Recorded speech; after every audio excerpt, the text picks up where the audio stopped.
किताब का नाम 21वीं सदी का व्यवसाय। अध्याय 16। अध्याय का नाम संपत्ति नंबर 8, बड़े सपने और उन्हें साकार करने की क्षमता। नेटवर्क मार्केटिंग कंपनियों के बारे में एक बहुत मूल्यवान बात यह है कि वह आपके सपने साकार करने के महत्व पर जोर देती है। गौर करें, मैंने सपने होने का महत्व नहीं कहा। वह सिर्फ यही नहीं चाहती कि आपके पास सपने हों, वह तो यह भी चाहती हैं कि आप उन सपनों को साकार करें और उन्हें जिएं।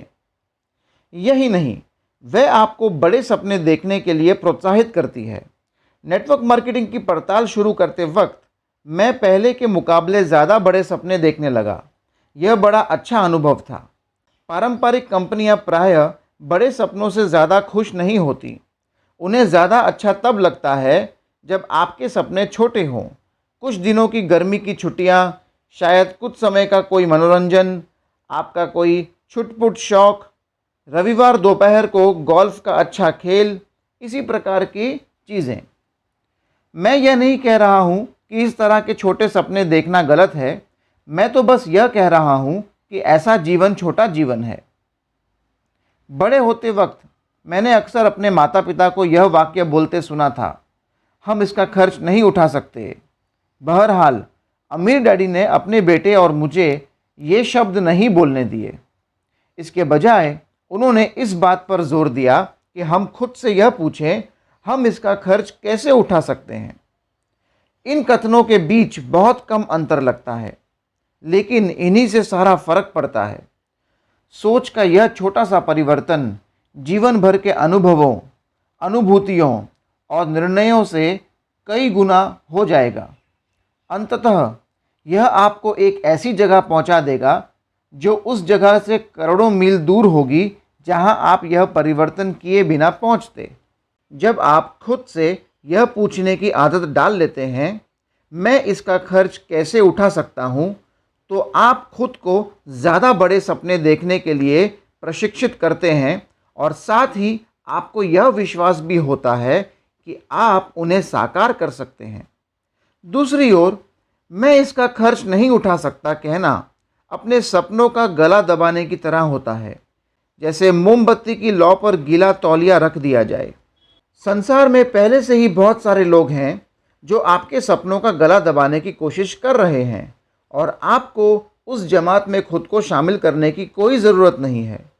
ओह, शायद उनका ऐसा कोई इरादा नहीं होता, लेकिन वह शुभचिंतक हो या ना हो, उनके शब्द बहुत घातक होते हैं। उनके शब्द इस प्रकार से हो सकते हैं, आप यह नहीं कर सकते, इसमें बहुत ज़्यादा जोखिम है। क्या आप जानते हैं कि इसकी कोशिश में कितने सारे लोग असफल हो चुके हैं? मूर्खता मत करो, तुम्हारे दिमाग में ऐसा विचार आ कहाँ से जाते हैं? अगर यह विचार इतना ही अच्छा होता तो क्या कोई दूसरा पहले ही नहीं कर चुका होता? ओह, मैंने बरसों पहले इसकी कोशिश की थी। मैं तुम्हें बताता हूं, यह कोई कारगर नहीं होगा। खैर, ये सपनों की हत्या करने वाले शब्द हैं और इन्हें कहने वाले लोगों के बारे में मैंने एक दिलचस्प बात देखी है। लगभग हमेशा वो ऐसे लोग होते हैं जो अपने सपनों को ताक में रख चुके हैं। जब किम और मैं दिवालिया थे तो हमने मिलकर फैसला किया कि हम बड़ा मकान तभी खरीदेंगे जब हम $1 मिलियन से अधिक कमा लेंगे। हमने ऐसा ही किया और हमें उस मकान में रहना बहुत अच्छा लगा। लेकिन ध्यान रहे, वह मकान अपने आप में हमारे लिए महत्वपूर्ण नहीं था। उस मकान को खरीदने में सक्षम होना भी हमारे लिए महत्वपूर्ण नहीं था। महत्वपूर्ण तो यह था जो उस प्रक्रिया में हम बने। बड़ा मकान हो या चाहे कोई अन्य सपना हो, महत्वपूर्ण तो यह है कि उसके लिए आपने अपनी व्यक्तिगत शक्ति विकसित करने की पूरी कोशिश की, सीखा और किया। आप इस प्रक्रिया में जो बने वह ज़्यादा महत्वपूर्ण है। मेरे अमीर डैडी ने मुझसे कहा था, जो लोग छोटे सपने देखते हैं वे जीवन भर छोटे ही बने रहते हैं। हर व्यक्ति सपने देखता है, लेकिन हर व्यक्ति एक जैसे सपने नहीं देखता। अमीर डैडी ने मुझे सिखाया था कि स्वप्नदर्शी 5 तरह के होते हैं। पहला, जो अतीत में सपने देखते हैं। दूसरा, जो सिर्फ छोटे सपने देखते हैं। तीसरा, जो एक सपने को साकार कर लेते हैं और उसके बाद नीरस जीवन बिताते हैं। चौथा, जो बड़े सपने तो देखते हैं लेकिन उनके पास उन्हें साकार करने की कोई योजना नहीं होती, इसलिए वह अंततः नाकाम हो जाते हैं। पांचवा, जो बड़े सपने देखते हैं, इन्हें हासिल करते हैं और फिर उससे भी ज़्यादा बड़े सपने देखने लगते हैं। आइए अब हम इन 5 प्रकार के स्वप्नदर्शी लोगों के बारे में थोड़ा अच्छे से समझें। पहला, जो लोग अतीत में सपने देखते हैं, ये वह लोग हैं जिन्हें यकीन होता है कि उनकी सबसे बड़ी उपलब्धियां अतीत में हैं। वे आपको अपने कॉलेज के ज़माने, सेना के दिनों, हाई स्कूल के फुटबॉल के दिनों और बचपन में खेत पर गुजारी ज़िंदगी के रोचक किस्से कहानियां सुनाते रहते हैं। लेकिन जब आप उन्हें भविष्य के बारे में बात करने का न्योता देते हैं तो शायद वे सिर हिलाकर कहेंगे, ओह, संसार ठेले में बैठकर रसातल में जा रहा है। जो व्यक्ति अतीत के सपने देखता है उसका जीवन खत्म हो चुका है। वह मरा तो नहीं है लेकिन वास्तव में जीवित भी नहीं है, और पुनर्जीवित होने का एकमात्र तरीका किसी सपने की लौ को दोबारा सुलगाना है। दूसरे प्रकार के स्वप्नदर्शी, जो सिर्फ छोटे सपने देखते हैं। कुछ लोग सिर्फ छोटे सपने देखकर खुद को सीमित कर लेते हैं क्योंकि यही एकमात्र तरीका है जिससे उन्हें यह आत्मविश्वास महसूस होता है कि वे उन्हें हासिल कर सकते हैं। विसंगति देखें, हालांकि वे जानते हैं कि वे अपने छोटे सपने को हासिल कर सकते हैं, लेकिन आमतौर पर वे उन्हें कभी हासिल नहीं कर पाते। क्यों नहीं? कौन जाने, शायद ऐसा इसलिए है क्योंकि वे जानते हैं कि यदि उन्होंने अपने सपने को हासिल कर लिया तो उसके बाद उनके पास जीने के लिए कुछ बचेगा ही नहीं, जब तक कि वे ज़्यादा बड़े सपने देखकर खुद को चुनौती ना दे दें। दूसरे शब्दों में, वे ज़्यादा बड़े जीवन के जोखिम और रोमांच का सामना करने के बजाय छोटा जीवन जीना पसंद करते हैं। बुढ़ापे में आप उनके मुंह से अक्सर इस प्रकार के वाक्य सुनेंगे, आप जानते हैं, मुझे यह काम बरसों पहले कर देना चाहिए था, लेकिन दरअसल मैं कभी इसके लिए मन ही नहीं बना पाया। मैंने एक बार अपने एक परिचित से पूछा था, अगर आपके पास संसार का सारा पैसा होता तो आप कहाँ की यात्रा करते? उसने जवाब दिया, मैं अपनी बहन से मिलने कैलिफोर्निया जाता। मैंने उसे 14 सालों से नहीं देखा है और मन में उसे देखने की बहुत इच्छा है, खास तौर पर उसके बच्चों के ज़्यादा बड़े होने से पहले। यही मेरे सपनों की छुट्टियां होंगी। उस वक्त कैलिफोर्निया की यात्रा में लगभग $500 का खर्च आता था। मैंने यह बात उसे बताते हुए पूछा कि जब वह इस वक्त वह यात्रा कर सकता है तो वह टाल क्यों रहा है। उसका जवाब था, ओह, मैं इसे करूँगा, हाल फिलहाल में तो बहुत ज़्यादा व्यस्त हूँ। दूसरे शब्दों में, उनकी सपनों की छुट्टियाँ वह थी जिनके सपने देखना तो उसे अच्छा लगता था, लेकिन जागकर सचमुच छुट्टियाँ मनाने जाना उतना रास नहीं आता था। अमीर डैडी ने मुझे बताया था कि ऐसे स्वप्नदर्शी अक्सर बड़े खतरनाक होते हैं। उन्होंने कहा था, वे कछुओं की तरह अपने शांत और आरामदेह कमरों में छिपे रहते हैं। अगर आपने उनके खोल पर दस्तक दी और अंदर झांका तो वे तेजी से सिर निकालकर आपको काट सकते हैं। छोटे सपने देखने वाले कछुओं को सपने देखने दें। उनमें से अधिकांश कहीं नहीं जा रहे हैं, वे इस बात से संतुष्ट हैं। मेरे एक मित्र ने एक बार मुझसे कहा था, 20 साल पहले मैंने डॉक्टर बनने का सपना देखा था, इसलिए मैं डॉक्टर बन गया। हालांकि मुझे इस पेशे में मज़ा आता है, लेकिन अब मैं जीवन से उकता गया हूँ। लगता है मेरे जीवन में किसी चीज़ की कमी है। बोरियत या नीरसता आमतौर पर इस बात की निशानी है कि अब नया सपना देखने का वक्त आ चुका है। अमीर डैडी ने मुझे बताया था, बहुत से लोग उन पेशों में काम करते हैं जिनका उन्होंने हाई स्कूल में सपना देखा था। समस्या यह है कि वह सालों पहले हाई स्कूल छोड़ चुके हैं। अब एक नए रोमांचक सपना देखने का वक्त आ चुका है।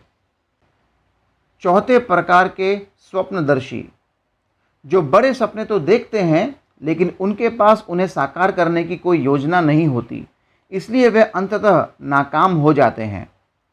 मैं सोचता हूँ कि हम कभी इस श्रेणी के किसी न किसी व्यक्ति को जानते होंगे। ऐसे लोग कहते हैं, मुझे अभी अभी एक बड़ा अवसर मिला है, आइए मैं आपको अपनी नई योजना के बारे में बताता हूँ। या फिर वो कहेंगे, इस बार परिस्थितियाँ भिन्न होंगी। या फिर वो ऐसा भी कहेंगे, अब मैं एक नई ज़िंदगी शुरू करने जा रहा हूँ, या मैं ज़्यादा मेहनत करने जा रहा हूँ, अपने बिल चुकाने जा रहा हूँ और निवेश करने जा रहा हूँ। या फिर वो ऐसा भी कहेंगे, मैंने अभी अभी शहर में आने वाली एक कंपनी के बारे में सुना है और यह मेरे जैसी योग्यताओं वाले व्यक्ति की तलाश कर रही है, यह मेरा बड़ा अवसर हो सकता है। मेरे अमीर डैडी ने कहा था, इस प्रकार के लोग अक्सर बहुत कुछ हासिल करने की कोशिश करते हैं, लेकिन वे उसे सपने के दम पर ही करना चाहते हैं। बहरहाल, बहुत कम लोग अपने सपनों को सिर्फ अपने दम पर हासिल कर पाते हैं। इन लोगों को बड़े सपने तो देखते रहना चाहिए, लेकिन एक योजना भी बनानी चाहिए और इसके बाद एक टीम भी बनानी चाहिए जो अपने सपने साकार करने में मदद करे। पांचवें प्रकार के स्वप्नदर्शी, जो बड़े सपने तो देखते हैं, उन्हें हासिल करते हैं और फिर उससे भी ज़्यादा बड़े सपने देखने लगते हैं। मैं सोचता हूँ कि हम में से अधिकांश लोग इसी प्रकार के व्यक्ति बनना चाहेंगे। मैं तो अवश्य बनना चाहूँगा, क्या आप नहीं बनना चाहेंगे? अमीर डैडी ने इसे इस तरह कहा था, बड़े लोगों के पास बड़े सपने होते हैं और छोटे लोगों के पास छोटे सपने होते हैं। आप जो हैं उसे अगर आप बदलना चाहते हैं तो अपने सपने के आकार को बदलकर शुरुआत करें। जैसे आप जानते हैं, मैं बिल्कुल कड़की में था और अपनी नई नवेली पत्नी के साथ कार में सो रहा था। मैं जानता हूँ यह कैसा लगता है, लेकिन कड़का होना एक अस्थायी स्थिति है। गरीब अलग है। गरीब एक मानसिक अवस्था है। आप कड़के हो सकते हैं, लेकिन इसके बावजूद जज्बे में अमीर हो सकते हैं, महत्वाकांक्षा में अमीर हो सकते हैं, साहस में अमीर हो सकते हैं, संकल्प में अमीर हो सकते हैं। बड़े सपने देखने में कुछ खर्च नहीं होता और विशाल सपने देखने में एक ठेला भी ज़्यादा लागत नहीं आती। चाहे आप कितने ही कड़के क्यों ना हो, आप गरीब सिर्फ तभी बन सकते हैं जब आप सपने देखना छोड़ दें। नेटवर्क मार्केटिंग की जीवन शैली के बारे में एक अनूठी चीज़ यह है कि आप अपने सपनों को इस तरह सीमित नहीं करते हैं कि उन्हें 40 साल बाद ही साकार करेंगे, या साल भर में केवल कुछ सप्ताह ही जिएंगे, या सप्ताह में केवल रविवार की दोपहर को उनका आनंद लेंगे। आप जब अपना नेटवर्क मार्केटिंग व्यवसाय शुरू करते हैं तो आप अपने सपने के अनुरूप जीने लगते हैं, भले ही शुरुआत में यह कदम छोटे हों। इससे आपकी मानसिकता बदल जाती है। मैं नहीं कर सकता से मैं कर सकता हूं तक का बदलाव, परिस्थितियों के रहमो करम पर रहने से अपने जीवन की भागदौड़ थामने तक का बदलाव, गुलाम रहने से स्वतंत्र होने तक का बदलाव। वॉल्डेन पुस्तक में थॉरो ने आत्मसंकल्प वाले जीवन पर मनन किया है और इसके निष्कर्ष में उन्होंने लिखा है, मैंने अपने प्रयोग से कम यह सीखा, यदि कोई अपने सपने की दिशा में पूरे विश्वास से आगे बढ़ता है और वैसा जीवन जीने की कोशिश करता है जिसकी उसने कल्पना की है, तो उसे सामान्य घंटों में अनपेक्षित सफलता मिल जाएगी। मैं भी यही बात इससे ज़्यादा अच्छी तरह नहीं कर सकता था। अब हम अगले अध्याय में एक ऐसा व्यवसाय जिसमें महिलाएं उत्कृष्ट होती हैं, इसके बारे में सीखेंगे। धन्यवाद।